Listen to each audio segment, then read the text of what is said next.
Niin, tää on siis jinkku, eks vaan? Joo. Nyt tehdään siis Nallekarhujen kappalekornerin jingleä, joka todennäköisesti otetaan seuraavassa jaksossa uusiksi. Mä laitan tuohon vähän rollottamaan niin omaan tahtiin. Nallekarhujen kappalekorneri. Vain 5 tai ilmaiseksi voit sitä kuunnella, jos haluat. Tervetuloa Nallekarhujen kappalekorneriin. Niin toi spiikki olisi voinut tietysti olla vielä tuossa lopussa. No, ensi kerralla parempi. Ensi kerralla saatte paremmin. Mä haluaisin niinku ensin ehkä käydä vähän läpi sitä, että miksi me niinku tehdään tällaista. Se on erittäin hyvä kysymys. Olen sitä miettinyt koko sen ajan, kun me 2 tuntia kasattiin tänne näitä saatanan kaapeleita. Niin. Niin, jos sulla on joku vastaus siihen, niin antaa tulla. Siis käytännössä se, mistä meillä niinku lähti tämä idis. Me pohdittiin, kun nykyajan saturoituneessa Instagramissa on vaikka minkämoista kontsaa olemassa. Ja me mietittiin, että mikä on semmoista kontenttia, mitä niinku ehkä itse kiinnostaisi kuunnella. Eli meitä itseämme tietenkin puhumassa tunteja. Niin, mä oon selannut sitä mun Instagram-feedia ja todennut, että täällä ei näy mun naama oikeastaan, eikä kuulu mun ääni. Niin pitäisi. Niin semmonen niinku semmonen tyhjiö oli täytettävissä. Saattaa olla, että nytkään ei näy sun naamat. Sä oot noin nurkkaan. Eikä kuulu mun ääni. Niin, eikä kuulu äänikään. Mikkiä ei ole itse asiassa laitettu edes kiinni tähän laitteeseen. Ei saatana. Joo, mutta siis siitä käytännössä lähti tämä idea, että me tehdään anyways, niin kuin meillä on näitä päiviä, että me mennään porukalla istuun ja tehdään biisejä. Sitten samalla ehkä puhutaan niin kuin aiheista, mitkä on silleen meille tärkeitä tai mitä aiheita me itse niin kuin huomataan, että minkä kanssa me painetaan tämän kokoisena bändinä ja sellaista yleistä keskustelua, mitä me nyt yleensäkin juteltaisiin reeneissä. Puheen taustalla yleensä Riku etsii jotain symbaalisampleja ja se luo semmoisen autenttisen bänditreeni-fiiliksen. No indeed. Kauniin ja varsin eteerisen tunnelman sanoisin. Se on kyllä aina bänditreeneissä mukava, kun yrittää jostain puhua ja sieltä tulee 200 samplea 2 sekunnissa suoraan korvaan. Se on Rikusta ihan yhtä ärsyttävää kuin meistäkin, mutta se on tehtävä. Mutta se on tehtävä. Sitä samplea ei voi löytää muutoin. Ei. Mä ajattelen, että me voitaisiin puhua vähän, että millä tavalla verkostoituminen niin kuin on tärkeää meidän koko sen bändin tavallaan jalkautumisessa niin kuin musiikkialalle. Ja niin kuin yleensäkin siitä, että kuinka tärkeää se on, varsinkin kun ei ole alkuun kauheasti rahaa, niin kuin pääomaa välttämättä tehdä niin kuin isoja juttuja, ei ole lafkaa taustalla tai ei ole. Eikä niin kuin paljon musikaalisia taitoja eikä lahjojakaan. Ei mitään. Niitäkään ei ole. Niin kuin soittimetkin aika lailla puuttuu. Mulla on tämä kitara tässä, mutta se onkin siinä. Ei, mutta se, että vaikka nykyään pystyy tosi paljon tehdä vaikka jollain niin kuin koneella ja silleen, että musiikkia pystyy luoda aika edullisesti suhteessa, että nykyään ei välttämättä tarvi esimerkiksi studioa varata ja silti pystyy tuottamaan yllättävän hyvän kuulosta musaa ja näin. Niin silti huomaa, että itse varsinkin niin kuin ulkopaikkakuntalaisena niin on välillä niin kuin tosi vaikea lähteä etsiä, että mistä tavallaan, niin kuin, tai että mitä tekee ensimmäisenä siinä, kun pitäisi lähteä verkostoitumaan ihmisten kanssa. Ja meidänkin bändi on kuitenkin aloittanut silleen, että ollaan tehty biisit kasaan ja ne on julkaistu ennen kuin me oltaisiin edes voitu esittää niitä livenä. Jep. Ja sitten siitä on lähdetty rakentamaan. Se on kyllä ollut haasteita täynnä. Joo. Jos palataan nyt ensin sellaisiin hyviin niin kuin esimerkkeihin, niin tuleeko teille mieleen mitään semmoisia hyviä collaborationeita, mitä olette nähnyt Ne voi olla isoikin bändejä, mutta mistä te olette ollut silleen innoissaan tai... Niin kuin kahden bändin kollabit. Niin. Missä on niin kuin hyvin tavallaan löytynyt silleen 2 genreä, vaikka sekoittunut parhaimmillaan, mutta hiljattain The Hivesilla ja Viagra Boysilla bändeillä, joita vanitan kovasti, niin ne oli rakentanut semmoisen orgaanisen somemarkkinointikampanjan yhtä keikkaa varten, missä ne molemmat esiintyy, että se on semmoinen niin kuin bändien taistelu ja ne puhuu paljon paskaa toisistaan somessa ja okay. Niillä on kuitenkin aika eri kuuntelijakunnat. Se on vähän erilaista, vaikka ne molemmat on vähän semmoista punkkia, niin ne sai varmasti tosi hyvin niin kuin cross-promoutettua siinä ja se tuntui tosi semmoiselta niin kuin niiden bändien tyyliseltä. Se oli niin kuin täysin paskanjauhannan kautta, vittuilun kautta rakennettu hieno markkinointikamppis. Niin ja sitten se, että kuinka paljon noissa oikeasti on sitten, niin kuin, että sehän on tosi varmaan luodaan just sillä tavalla se että on tehty hetken sitä sellaista tavallaan kettuilujuttua, että se on sitten uskottavaa. Tai se, että siinä on isompi impakti silloin, kun ne tekee jotain tuommoista, niin olisi hyvä oivallus silleen. Mä törmäsin tuossa viime viikolla rakastamani bändin Cannonsin uuteen, tai en mä tiedä, oliko se uusi kappale, mutta mulla tuli se tuossa, mikä tää on, Release Radar. Tuli siellä eteen ja siinä oli siis Chromeo, tämmönen jenkki, niin kuin, se on semmoista modernia funkkimusaa. Ja että niillä on kollabi Cannonsin kanssa, siis ihan biisi. Ja se oli niin kuin semmoinen, että mä en olisi ikinä voinut kuvitella, koska mä oon joskus digannut Chromeosta paljon ja sitten nykyään mä tykkään paljon Cannonsista. Niin sitten se oli ihan niin puskista tavallaan. Niin. Sitten se biisi oli ihan paska. Ei, toi on paha. Tai siis ei ollut ehkä niinku... Eikö Chromeo fiittailu aika paljon? Tai silleen, että se on tehnyt jonkun verrankin noita. On ne vissi. Sama kuin niinku joku Dirty Loops ja sitten Cory Wong ja noi. Tuntuu, että ne oikein niinku elää niillä fiittailuilla. Että ne saa jonkun tosi siisti artistin fiittaa niiden biisiin ja sitten sitä kautta saa yleisöä helvetisti. Joo, kyllä. Eli mikäs meidän pitäisi sitten ottaa fiittaamaan, niin saataisiin yleisöä aivan helvetisti. No kuka kiinnostuu niinku nallakarhuista ja sitten jostain ihan muusta. Niinku, että meidän pitäisi miettiä just sitä kohdeyleisöä myös, että kuka on tavallaan, jos pitäisi yhteen ihmiseen niputtaa meidän kuuntelija, niin kuka se olisi. Ja sitten miettiä, että mitä muuta se henkilö voisi kuunnella. Niin kuin sillä tavalla se kannattaisi ehkä lähteä niin kuin etenee. Tuohan se ikäryhmä, mitä näkyy siellä Spotifyn artistipuolella, niin jotain 30 hujakoilla meidän tyyppisiä sankareita, että en mä tiedä. Jep. Kyllä sitä voi lähteä ihan sitäkin miettimään, että mitä me itse haluttaisiin kuunnella. Niin, jep. Ja siis se, että eihän ton tarvi myöskään rajoittua, niin kuin, kyllähän niin kuin kollabeit pystyy tehdä mullakin tavalla kuin musiikin kanssa. Että just, niin, totta. Niin kuin, tää videot ja... Niin, videot ja tämmöiset. Niin, jeppet ihan hyvin. Yhtä hyvin voisi ottaa, vaikka me visuaalisia ollaan ja tykätään tehdä meidän levyn kannet, ottaa fotoja ja tolleen, niin ollaan joku visuaalinen taiteilija kollabina, joka kuvittaisi jonkun sinkun. Jep. Ja just joku stylisti voisi olla ihan hyvin, miettiisi keikkafittejä ja tällaista, niin kuin joku aloitteleva, jota vaan kiinnostaa. Joo, sit siihen kyllä kaipattaisiin oikeasti. Tai siis ainakin minä kaipaisin sellainen, jotain niin kuin keikkafitit. Niin, se merkitsee tosi paljon. Se on sitä, että kun me ollaan oikeasti siellä lavalla, niin se, että se on just se brändi, mitä me näytetään siinä kohtaa ulos, vaikka ihmisille, jotka ei ole ikinä nähnyt meitä ennen. Niin mä oon vähän miettinyt sitä, että onko me aina on mietitty uudet fitit, niin pitäisikö meidän kuitenkin olla niin kuin, että meillä on samat fitit aina tälleen alkuun. Sitten tavallaan niitä on hauska miettiä aina, mutta sitten se on kuitenkin semmoista sit on sellainen, että ei juman kautta. Kyllä mä tuossa hiljattain meidän Tenhon keikan fittejä kattelin ja mietin, että mikäs helvetin bändi tää on. Kun me vedettiin kaikki sporttikuteet päälle ihan Mutta silloin oli juhlapäivä, kun Riku oli ollut juokseen kympin aamulla. Kaikista joo, se olisi voinut hyvinkin olla Jukan synttärijuhla ja sitten me oltaisiin menty kovat kaulassa. Niin. Mutta sitten me jostain syystä valittiin se sporttifitti. Sporttifitti. Siinä oli muka jotain. Joo. No mut hei. Restobar Tenhoon. Sopi sinne kun nyrkki silmään. Siinä oli kiva purkaa kamoja sitten keikan jälkeen niissä futisshortseissa. Korkeissa shortseissa. Ja sukat oli polvissa. Kalman kalpean ihon ja mikä se on Goosebumps, mikä se on suomeksi?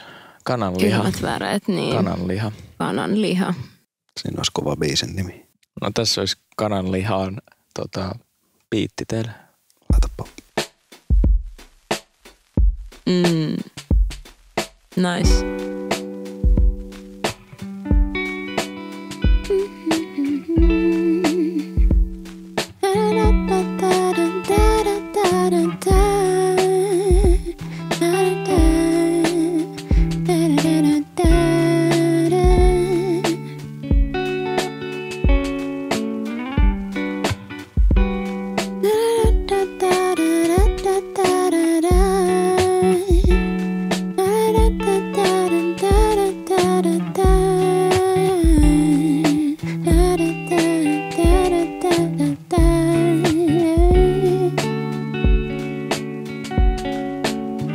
Yleensä kun mä lähden kirjoittaa biisiä, niin mulla aina kun mä rupean yleensä kirjoittaa, meillä on semmoinen prosessi, että monesti niin kuin JP tai Riku tuo meillä niin kuin taustaa. Että meillä on osa semmoista, että me puhutaan esimerkiksi Telegramissa, että tulee vaikka JPltä joku kitarahomma ja sitten Riku on rakentanut siihen itsekseen jo jotain taustalle. Ja sitten mäkin saatan siihen vielä lisätä niin kuin silleen itsekseen jotain. Ja sitten me yleensä duunataan niitä pidemmälle, kun me nähdään. Tai sitten me aloitetaan ihan alusta silleen, että vaikka esim. Riku tuo jotain biittiä ja sitten siitä lähtee rakentuu kitarat ja voksuu. Mutta mulla itsellä kirjoittamisessa mä teen sitä yleensä niin, että mä mietin niinku, että millainen fiilis mulla tulee tästä biisistä. Se nyt varmaan tuntuu tosi obvious thing to say, mutta sillain mä yleensä lähden itse kirjoittaa. Että mitä sanomaa mä haluaisin kuulla tästä kappaleesta, jos siinä on tämmönen tunnelma. Ja tästähän tulee ihanan semmonen mukava ja kepeä tunnelma.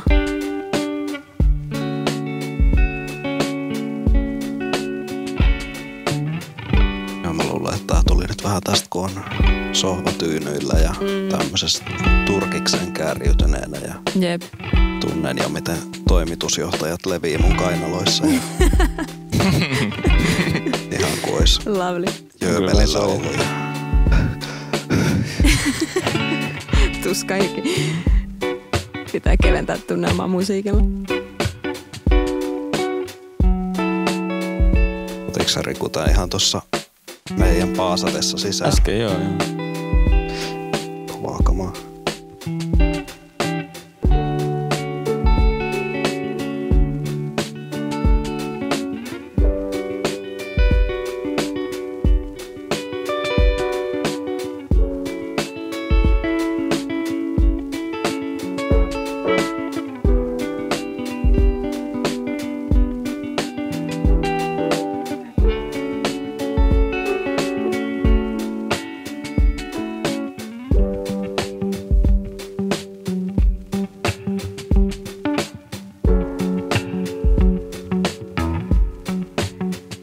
Sitten mä en tiedä sanotaanko tätä huijaamiseksi, tai ei se nyt varmaan huijaamista ole, mutta silloin kun mä kirjoitan jotain, missä mä haluan, että joku vaikka rimmaa, niin on semmoinen riimihaku.fi, mitä mä käytän siis hävyttömän paljon, niin kuin laittoman paljon.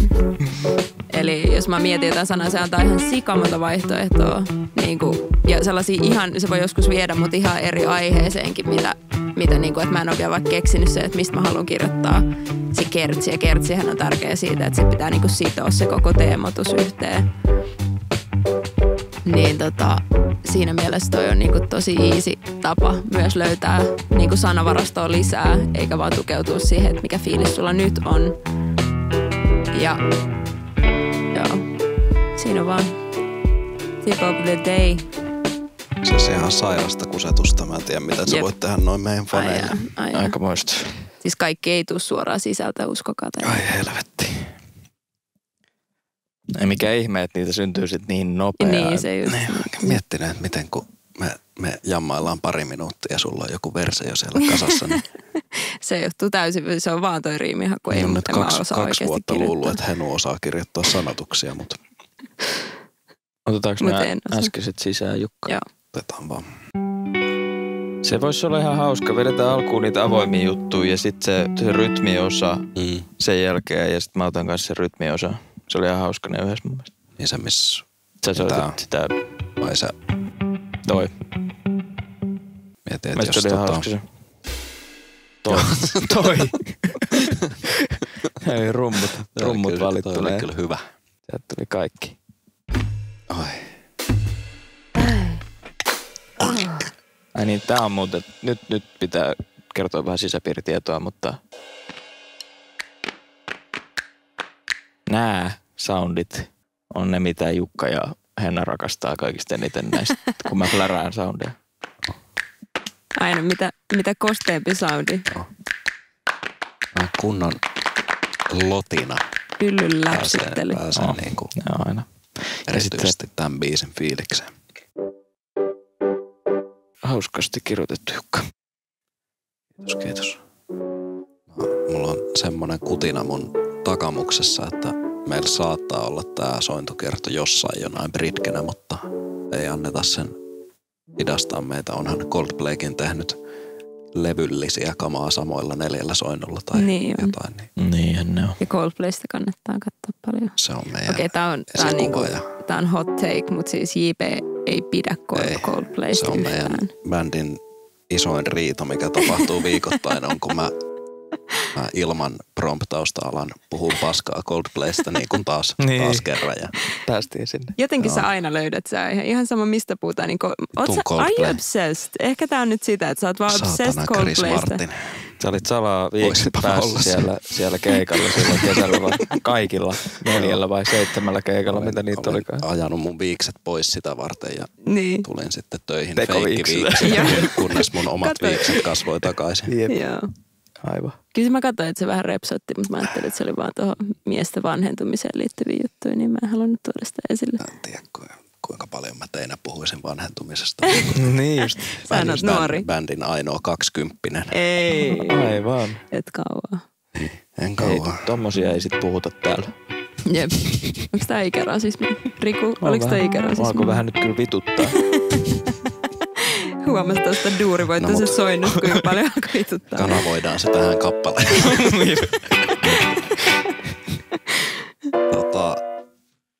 Joo. Ottakaa te sisään, niin mä käyn tässä vaiheessa tyhjentämässä. Joo.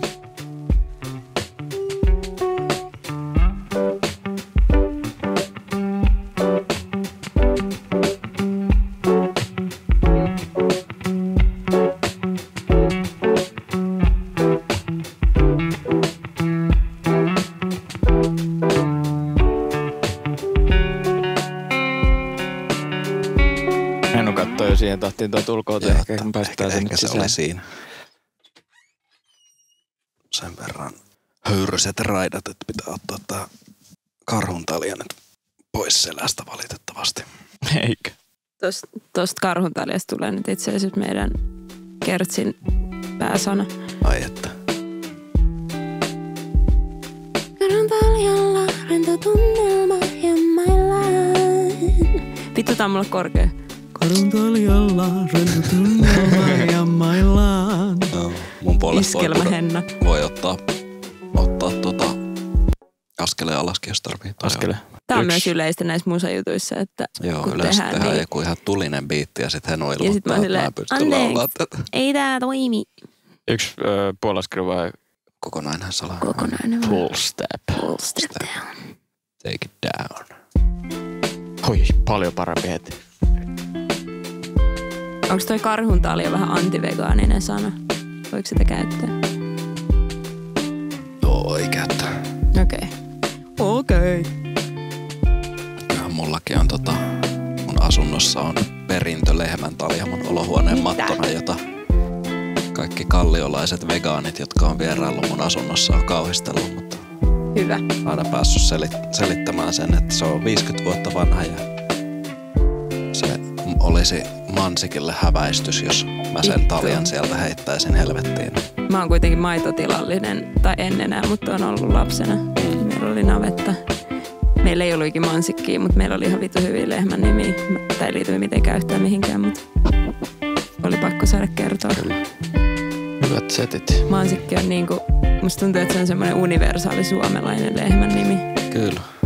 Kannattaa, jos sattuu Viikissä päin pyörimään, niin siellä Viikin puistossa on semmosia, mä en tiedä, onko ne oikeasti hautoja vai onko ne vaan jotain muistomerkkejä lehmille. Ja se as they fucking should. Oikeesti lehmät käy läpi jatkuvia raiskauksia koko niiden elämä. Mun mielestä ainoastaan reilu, että ne haudataan niinku proper way. On. Siellä on merkitty niiden lehmikkien nimiä sitten. Ja jep. Ne on lemmikkejä. Kyllä ne on lemmikkejä. Valitettavasti myös tuotantoeläimiä. No. Tässä tämmöinen pieni kontroversiaali topikki tähän väliin. Toivottavasti nämä edesmenneet lehmät on kuitenkin Viikin koetilalla saaneet elää. Jos mä vaihdan karhuntaljan lehmän taljaksi. Siinä ei ole kyllä semmoista samaa niin kuin pöyheyttä. Tuleeko sinne siis lehmänkello? Ei, mutta nimi voi olla karhuntalja. Nallekarhut, karhuntalja. Karhunkello. No sit tiedätte kyllä, mitä pitää lisätä. Karhuntaljalla. Joo, lehmänkello all the way. Mä oon niin lehmänkello-fani. Sitten kun tää on siellä meidän Spotifyn ykkösenä, niin tosi fanit tietää, että tästä jostain mun levottomasta mansikkiläpästä se lehmänkello saatiin kaiveltua. Pitäisikö se olla märkä kello? Kyllä vitu hullu.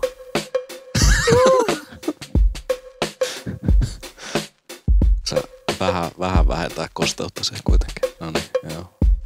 On kyllä lehmä nuolassut sitä kelloa ennen kuin sitä kilautetaan. Mietin, jos se basso voisi ajaa lopun riffiä koko ajan.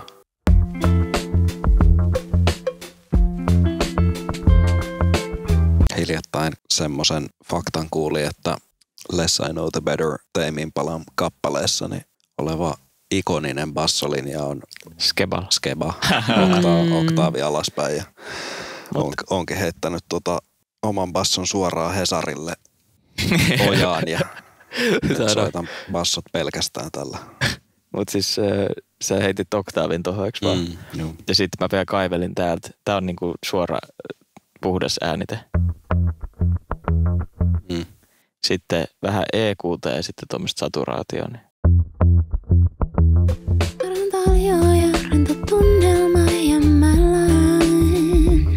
Muka täydellisen illan halun noustaa. Kaljata roja, ehkä fiksaillaan, makaillaan. Elämään, tää kivaa elämää.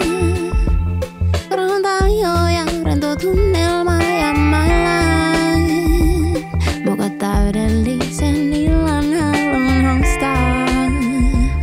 Kaljata roja, ehkä fiksaillaan.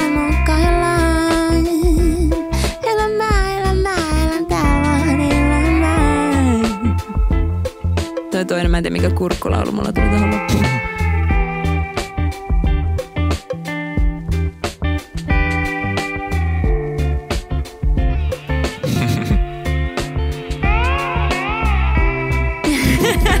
Ihan vitu hyvä. Sä löysit sen.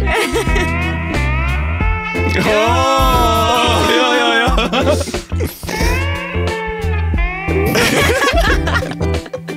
Joo, ehkä se alkupuolen slide oli pikkasen parempi. Siis tuossa oli kunnon koukku sulla. Kuuntele tää. Joo, hyvä. Niin. Mulla tulee mieleen joku hiton niinku vaikka Nelly Furtadon joku, tiedätkö, 2003 vuoden biisi. Joo. Missä on niinku joku tommonen huukki jossain kitarassa. Tosi symppis toi lehmänkello ja sit tommosia vähän off huukkeja. Joo, vitun kivaa. Toi ihan sikakiva.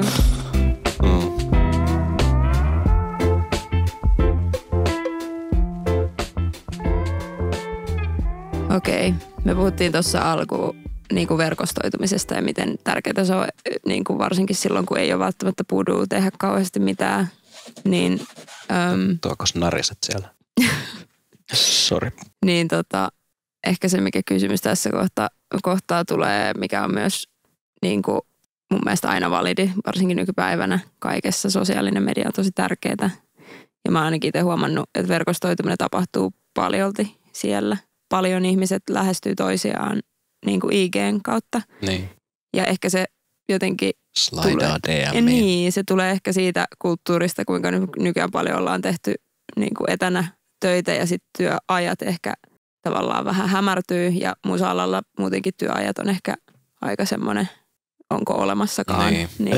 Niin sitten se, että tosi paljon silleen itse vaikka käynyt keskustelua ihmisten kanssa niin kuin niiden omassa DM:ssä jostain jutusta niin kuin vaikka illalla sunnuntaina, niin kuin tiedätkö, että ei välttämättä, ja mä oon välillä miettinyt sitä, että onko se niin kuin, onko se vähän silleen töykeetä, tai niin kuin, että koska se on kuitenkin niiden duunia, mutta sitten, koska nekin niin, tekee töitä. jollekin promoottorille niin kuin illalla IG. Jep. Tämä kysymys oli siis, että miten sosiaalinen media on muuttanut lähestymistapaa niin kuin yhteistyöhön verkostoitumiseen. Mun mielestä vastaus on se, että siellä pystyy olemaan tosi fiksu, jos niin kuin laittaa tosi paljon efforttia vaan siihen, että tai tosi paljon niin kuin tutkimustyötä tekee sen kanssa, että kehen kannattaa oikeasti ottaa yhteyttä ja ketkä on niitä ihmisiä, ketkä niin kuin päättää asioista. Ja me ollaan saatu myös aika paljon apua niin kuin toisilta bändeiltä, että mun mielestä tässä just päästään takaisin siihen semmoiseen niin kuin skenen sisällä verkostoitumiseen, että jos on niin kuin bändi, jonka kautta olette ollut vaikka samalla keikalla tai tunnette jotain muuta kautta, niin sitten mun mielestä ne keskustelut, mitä niin kuin heidänkin kanssa käydään ja varsinkin sen bändin jäsenen, joka vaikka eniten tekee sitä niin kuin verkostoitumista, niin aika paljon ihmiset on valmiit auttamaan. Niin kuin ja tuntuu just, että toi somen, niin kuin, vaikka se on tärkeä osa verkostoitumista, niin silti kuitenkin on tärkeämpi se, että on livenä, näkee jonkun, se antaa viestiä. Tai vaikka, että jos vaihtaa IG:t jonkunkaan livenä, niin sitten se paljon niin kuin todennäköisemmin vastaa. Joo, että kyllä se auttaa ehkä niin kuin, mikä tässä on meillekin kaikille semmoinen, että mitä meidänkin pitäisi varmasti enemmän niin kuin tehdä on se, että menee noihin niin kuin skenet-iltoihin, missä sitten saattaa olla porukka ja sitten oikeasti tavallaan juttelee siellä. Suomessa on ehkä vähän semmoinen, se on mulle ainakin niin kuin, tuntuu aivan mahdottomalta tehtävältä mennä rempseesti jollekin tyypille aukomaan. Että onhan se kuitenkin aina tavallaan, että sä tiedä yhtään, onko se ihminen siinä kohtaa valmis käymään tai hauskaa keskustelua, mutta se, että jos ne on jossain settingissä jo valmiiksi, niin kyllähän se helpottaa sitä, että ne on ehkä enemmän vastaanottavaisia keskusteluille anyways, koska ne on siellä. Kai se, että pitäisi mennä niihin mestoihin sillä ensisijaisesti pitämään hauskaa.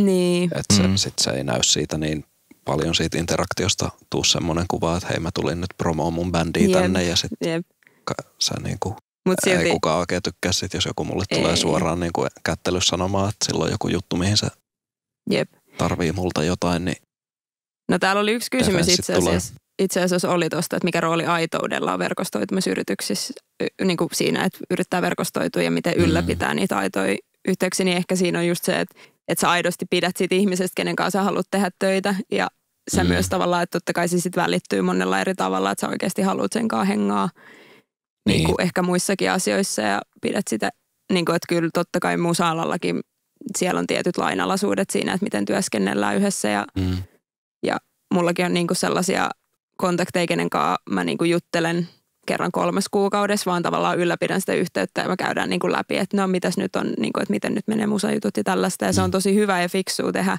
mutta esim. Niiden kohdalla en mä välttämättä ikinä lähtisi niiden kanssa niin kuin istua iltaa. Että se on, niin kuin, että se on alusta asti ollut tosi selkeä semmoinen professionaali niin kuin yhteys tai semmoinen. Mutta kyllähän se niin kuin olisi kiva, että varsinkin niin kuin samankokoisten bändien tai bändien, joka käy niin kuin samanlaisia juttuja läpi, niin pystyisi löytämään niitä sellaisia, että pystytään just tekemään sit yhdessä juttuja. Ja esimerkiksi Helsingissä on tosi monta keikkapaikkaa, jotka vaikka vaatii sen, että on 3 bändiä illassa. Ja sen bändien pitää itse tehdä se niin kuin tavallaan löytäminen, niin kuin niiden muiden bändien löytäminen. Että sun pitää käytännössä mennä sinne keikkapaikalle valmiin paketin kanssa, että tässä on 3 esiintyjää, jotka tulee teille. Ja sitten ne valitsee päivän. Että toi on esim. Aika yleistä, mitä tapahtuu niin kuin silleen aloittelevilla bändeillä.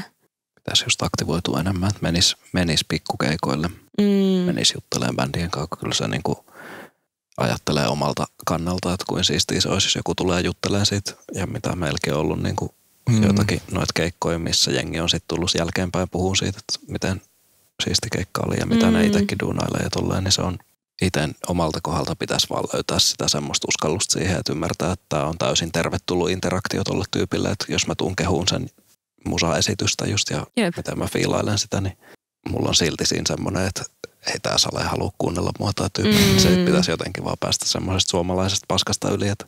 Niinpä. Siis mä huomasin itse, kun mä asuin tuolla Englannissa pätkän ja mä siellä niinku ihan vahingossa löysin semmoisen porukan sieltä kaupungista, missä mä asuin, mitkä oli tosi DIY-henkisiä.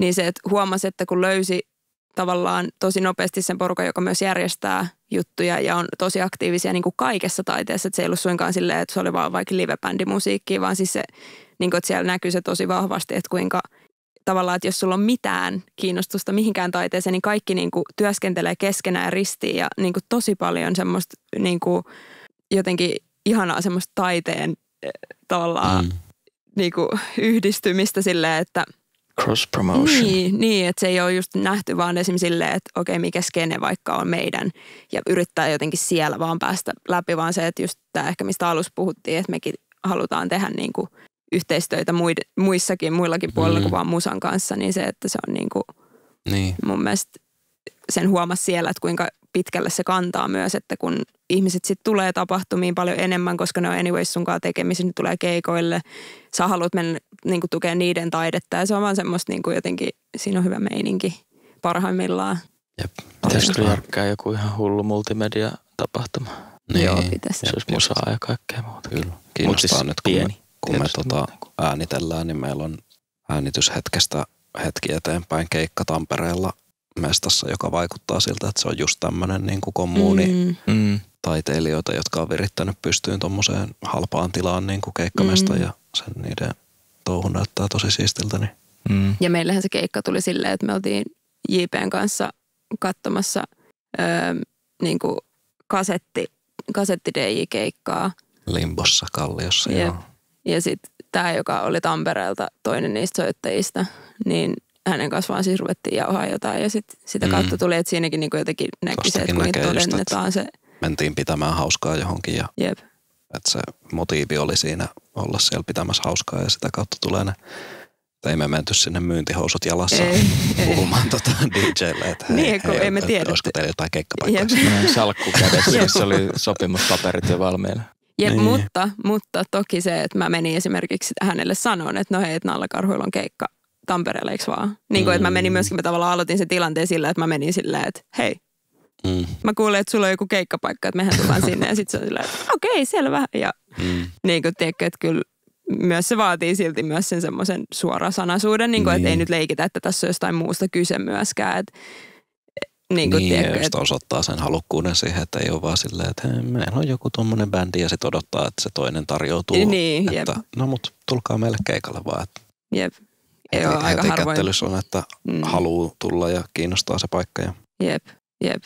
Mutta ehkä silleen nyt, jos vedetään aihe yhteen, jos jokainen meistä sanoo yhden tärkeän asian verkostoitumisessa, ja mä voin vaikka sanoa ekaan. Verkostoitumisessa tosi tärkeää on se, että sä teet sun taustatyön ennen kuin sä rupeat niinku upottaa jalkoja eri paikkoihin, koska mun mielestä olemalla liian hätäinen myös määrätyissä paikoissa siitä voi myöhemmin olla niinku huonoa tulosta tai silleen, että se voi vaikuttaa negatiivisesti. Et mun mielestä niinku totta kai pitää olla nälkäinen ja pitää olla niinku mahdollisimman niinku aktiivinen, mutta se myös, että miettii silleen vähän strategisesti, että kehottaa milloin yhteyttä, että onko bändi vaikka valmis ottaen yhteyttä niinku määrättyihin juttuihin, vaikka lafkoihin tai keikkamyyjiin. Mikä on onko tässä ehkä takana semmoinen, että ollaanko me sitten tungettu aika hyvin niin kuin joka suuntaan viestejä ja ollaanko me oltu valmiita niiden silmissä? Niin, ja se, että keikkapaikkoihin ottaa yhteyttä silloin, kun ei ole vielä kuuntelijoita paljon, niin kyllähän se on vähän sellainen, että sit, jos sä uudestaan laitat viestiä, niin onko se sitten jo vähän niin kuin, onko sut laitettu semmoiseen roskakoriin, että ei niin, tää ole hyvä. Mutta se on myös vähän semmoinen muna-kana-asia, jolla kuuntelijoita saa keikoilla ja keikkoja saa kuuntelijoilla. Mutta ehkä just toi verkostoitumisessa, niin aloittaa ehkä siitä, että koittaa olla niin kuin mahdollisimman paljon ihmisten kanssa tekemisissä, jotka ensinnäkin uskoo sun juttuun tosi vahvasti silleen, että ne vaan näkee siinä jotain potentiaalia ja sitten myöskin se, että juttelee oikeasti paljon muille, jotka on samassa tilanteessa, koska sitä hiljaista tietoa on ihan sikana. Jep, toi ehkä mun niin kuin se asia, mikä tästä jää, on se, että pitäisi just olla skeneessä, olla paikoissa, jossa tätä tapahtuu ja puhuu ihmisille rohkeammin, koska se on mulla asia, joka ei tule luonnostaan, mutta se pitäisi jotenkin kaivaa sieltä, että ei näkisi sitä semmoisen ylitsepääsemättömänä myyntityönä, vaan semmosena, niin kuin, että menet pitämään hauskaa ja juttelet ihmisille, kun se on sitä, mutta jotenkin mä en niin, mutta se, että syvä suomalainen luonto, niin ei pysty siihen. Mulla on sama homma. Mäkin on sen verran ujo ja muuta. En nyt ehkä niin ujo, mutta kuitenkin niin kuin ehkä vähän se tuntuu semmoiselta aika niin kuin, ei tunnu luonnolliselta mulle tavallaan. Eikö se just tuossa hiljattain Henun 30-sellä kaverannut sen jonkun tanssilattialla sen yhden, oliko se Briteistä vai mistä se oli? Se tuli kommentoimaan, kun sulla oli pitkä musta takki ja mustat nahkahanskat kädessä tanssilattialla. Niin oli. Sait sitten verkostoitua sun outfitin keinoin. Siinä oli. Joo, pitäisi olla itse asiassa joku semmoinen NS-vetonaula siellä. ehkä toi on se juttu, millä mä nahkahanskat aina kädessä. Niin, se on se eka versio. Sitten se kehittyy, sitten pikkuhiljaa tulee yhtäkkiä nahkahousut. Tuut vaan lateksia sukaan. Vaan niin kuin lähestyttävämpi ja lähestyttävämpi koko ajan. On, joo. Enemmän mustaa nahkaa sulla on päällä, kun sä oot tuolla verkostoitumassa. Sitten semmoiset kissan silmäpiilarit. Mun mielestä joo. Mä äänestän kyllä tähän. Joo. Mustat. Mikäs Rikulla olisi sitten joku loppu? No, ehkä semmoinen just, että mä en tiedä sivuttiinko sitä vähän tuossa jo, mutta se, että koittaa tunnistaa semmoisia niitä parhaita mahdollisia, missä niin kuin olisi molemmille olisi jotain, että se olisi molemmin puolesta se. Just, niin, totta. Että just se, sitä vähän sivuttiin, ettei se ole vaan se oman jutun tuputtaminen, mutta että löytäisi jotain, mitä voisi jotenkin return the favor tavallaan.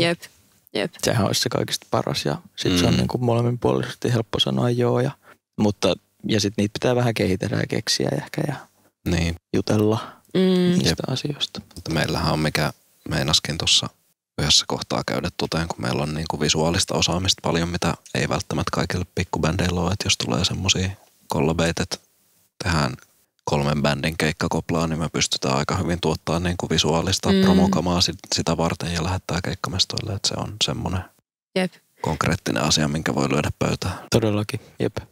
Ja sanon tässä nyt vielä, että tosi moni keikkapaikka myös odottaa sitä, että teiltä tulee visut. Mä oon huomannut, että niin kuin ne odottaa silleen, että varsinkin jos on vähän kädei-meininki, niin sitten ne niin kuin odottaa sitä, että teiltä tulee joku jullari sinne. Jep.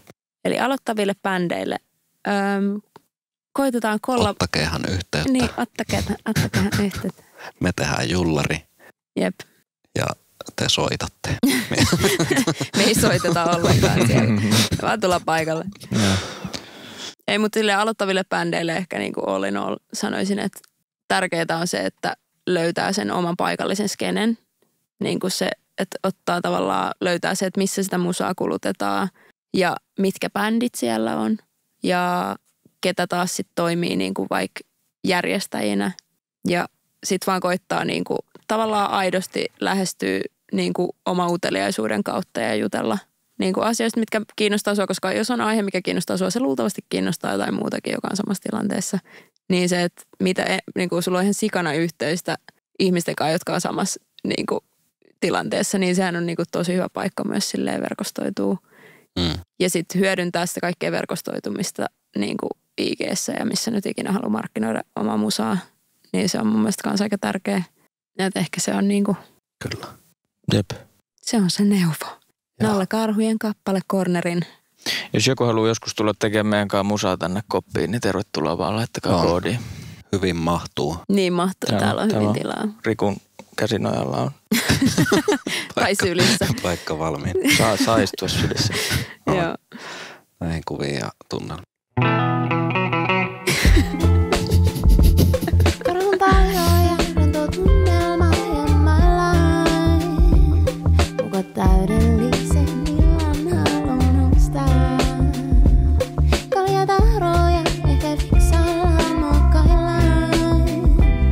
Elän tällään elämää. Karhun paljon ja rento tunnelma ja my life.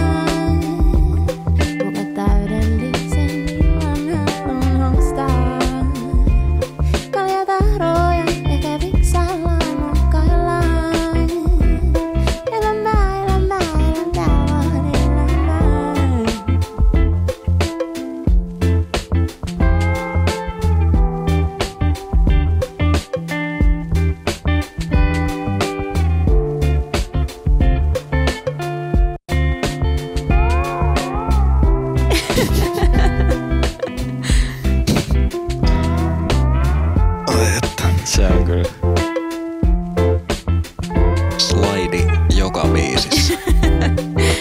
Jep. Pitäisikö meidän seuraava EP-nimi olla sit vaan Slide? On. Slide. Ja slaidatkaa niihin DMiin. Putkella. Jukka, Putki, Väilynen. No. Okei, kiitos. Kiitti. Tämä oli kiva.